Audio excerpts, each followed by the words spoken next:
Anyway, I'm going to talk about the big agenda. You made so brasso say, you didn't come on and a civil servant, or national secretariat, a civil and local government staff association, a close for natural Qatar, Eddie Common Penny said, when we are Western North regional minister, Oman Penny Pamano, San said, Papano, Wakadia Yenka, Waridi Yenye, Wayadi Yenye, say, no. Ashe say yen transfer nipa mienu bia wono ewo regionum emfa enko different region abra sebi emra efa local governance no no emma saa de no ho ekwan na ebenya to ase nya biem na ye bisa regional minister no de ne ma na eye saa de na nyi bia na onim ana onim so ati amra ne mpo omo a e call for the head no omo nyina so ne say medi nana say ampofoje we ya big agenda ye twa omre ba more fire.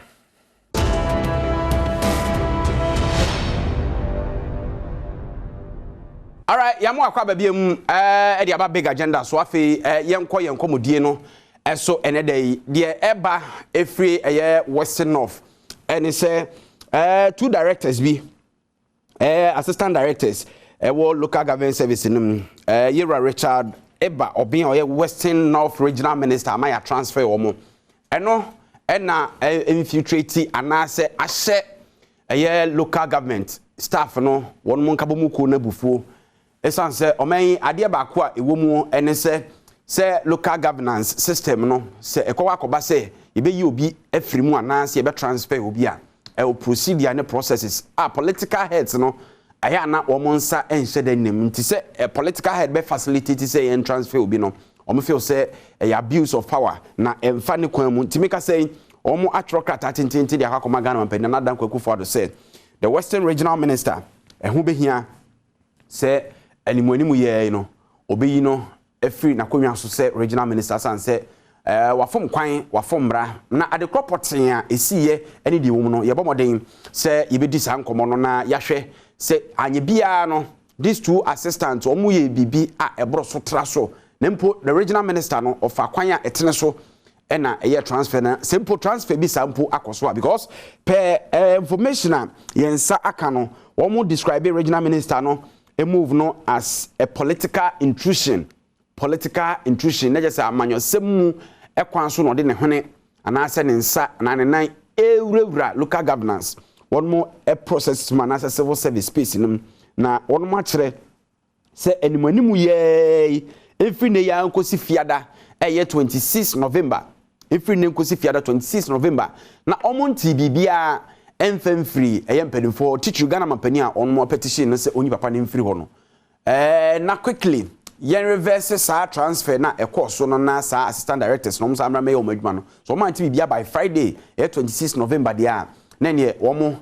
ebe reconvene na so mbe convene emergency national executive meeting na wo mahunu de ombe se mbe gina we so ate atua so mbe protest se be yese kwase na yese de me yonko ye ne me account internal account kotisa bo bi su ni aso aka je se sore yeso ka je se sore ne so bia no firi no so na de ba so nti wonu betwentuma si wombo ako e de ama won mu nuanom aye members of a close agna omi assistant directors ye ne omu kire se true political means ya transfer omu e de omu free Western North region ho no set bia no ye try se ye sabeka e the Western North regional minister Yera Obin Richard eba Obin na ye bisa no se e den na course wo poten eja ansa na nkruma bi twa nkatekwa pa ne wo de nkyira ka kire bia ne nkyire mu bi e wo hono a wo se Ghana fo active na anye bia no e close up for na nkasa so wo so enema ahodo a wo eye no enso so ebufu aba wo mu ene anamonto mpeso mutu no yaji mu nkyire mu se anye bia wo ye justified anase eho asem etise ye bomodin se nsa be company for no na yensa eka wo so a na sa nkomo no yedi na wo hwe omen ye local governance embra no ene ne nhihye no a na che se yeyi obi adi ewa abandwuma mu no kra no enafom sa age se bia court of competent jurisdiction etimi approve beyond all reasonable doubt sampa nipa no bia wadi dwirim aya ade bia ede eye adwuma no etwi fom na se twe adwuma na san na se political head bi ebe yobe nti sa dia se ne ka ye system ayera ne organ ha ya ya manyo se mi ayeye anka se MPP ba power yi omo ayefa omo NDC time a omo kita various positions ebi chief directors ebi no mo ye bia take it positions ahodo ministries ki apam wo nyina but yenye ne sa untimi enyi obi adi especially civil servant in the wisdom of the constitution no I just say offer processes bi mu anye bia minister need to me fast processes no ana say offer ne say otimi fu otimi wa oro ka wafo abetinti no oboyisi ne political power ena ode etu saa na mo no yebomoden se yensa beka saa mpanimfo yi na ye no mo edi esa nkomo no yensa nka mo yentwe ho na yemra sisiye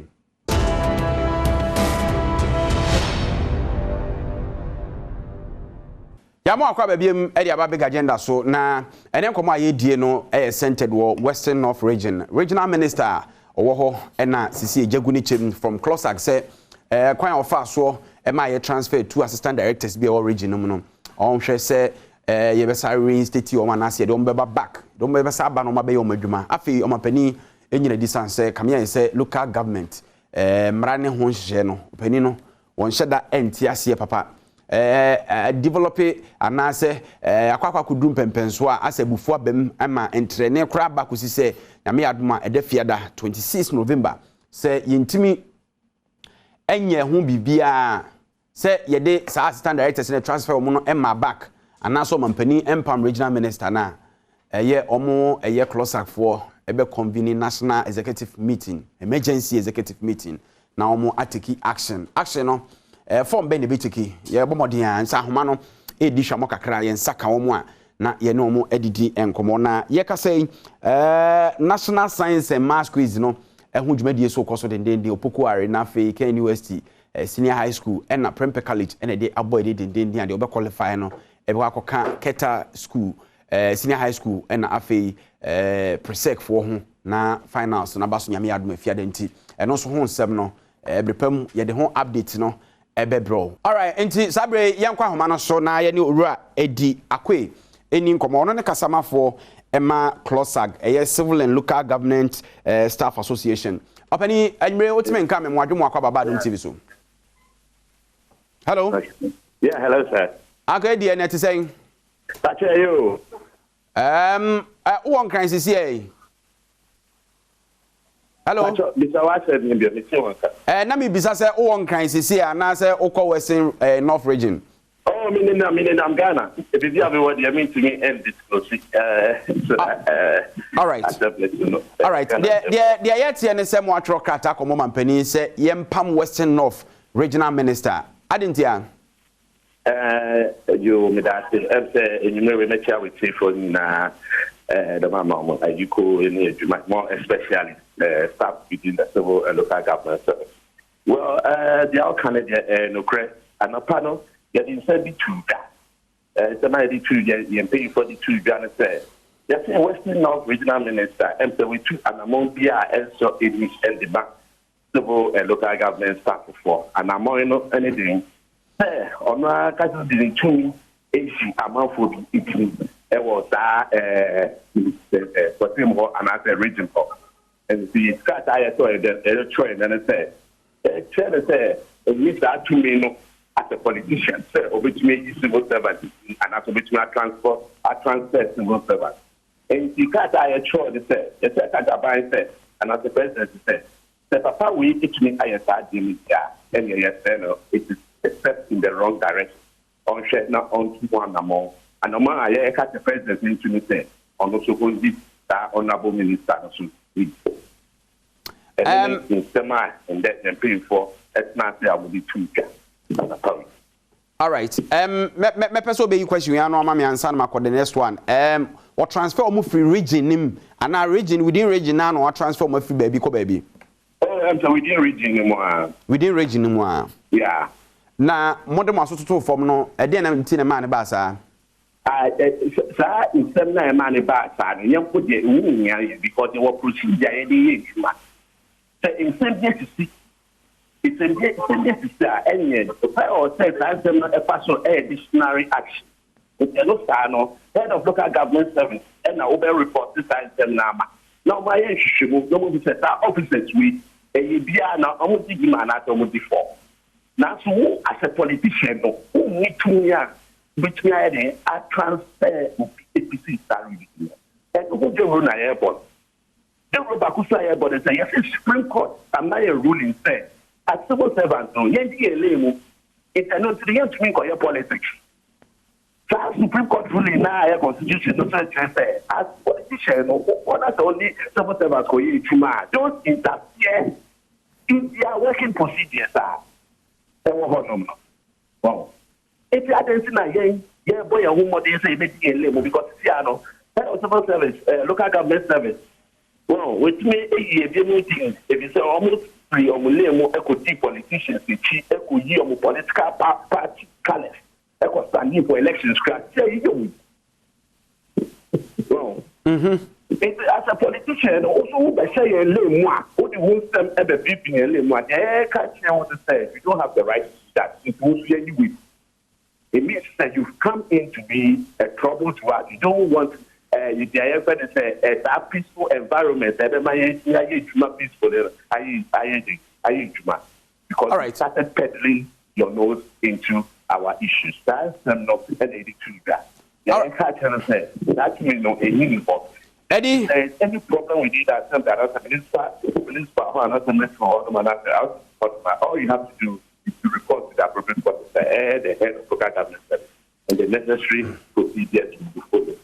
But you don't go off those procedures, then you do other things.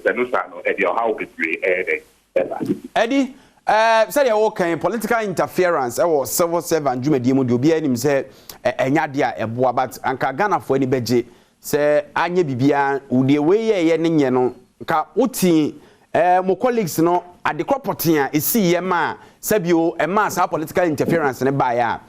anka manfo ani beje pa. They all carry their I will not say in that will catch me because it is not for public consumption. They are for public consumption, action now, wrong action now, politician now, honorable minister, regional minister, was nothing western wrong, not region of iron on the action, it's a non-starter. Not just me bow 80 some more colleagues not the normal year, no matter how severe now, how huge and then the magnitude no farm mumu interest no kwani hiamo. Yeah, can say if I want ever call this disciplinary committee for action, but the politicians do not have the right over the disciplinary committee, and as over the right there, which means the AG is studied by the transfer. But that is the full stop I ever saying the regional minister said. To me, anything, to me as a politician, into start among your meeting. The can in Matthias you, but all civil servant, any politician in more to serve a mother Ghana, any Ghana for you now. And I'm a but your yes, I very well. Etibia asem na wokan sebe na ye nyina kranke beti ase ne hu se a ne papa ya anya de no ye hu se politics a no ya na se bibia tesa no anka o man koye hwe o bibi se but se de o si kan de ase bibi o ho na wo mpese obeka na mu papa ne de na wo pese o ka ho asem the American is opening uti ma the American me tell pa e dwumemu ho thought I say na opinion o ho no ma honorable minister no when you community, you don't have the right to be over trust and comfort. As an honorable minister, the best thing of which is that you refer them to the head of the local government service for the right procedures.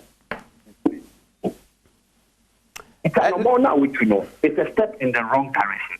It's not easy to get. It's can't in the the terminate is also was the right to do that. That the president should also terminate his appointment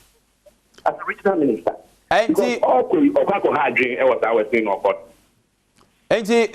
Sir President Pamno, ya reverse me about by Friday 26th. No. Who action on the part of the president then we advise ourselves in the right direction. The advice and about what you saying. But I know the National Executive Council of Clocks Act and the Betman now on my faster advice. No, any information. Maybe I will best suggest to be a woman, send and best suggested. But you drew on the man, I gain ever. All right. Mamena was saying, I mean, found see, say, Asemna now you are doing say no hold there, uncle, but you ask for your time. Why? You, all right. Eddie Akwe, PR Mark Losag, and Artist Walkers. I would of course say, being a regional minister and IET, then you say, Bibianco Kapapa and your grada. You want some non year when magnitude near say sometimes politicians and as political heads would have to take decisions via at that moment, no. Here, unilateral decision be an abibia, but whatever it is, no, ye economy kruma ni probu committee be twen nya minister ne eti ono so anu masem ne ahwe se anye bia no e justify so to sa na monana me did na na sample for you na sen koma production team ni nyina what na be say share big agenda so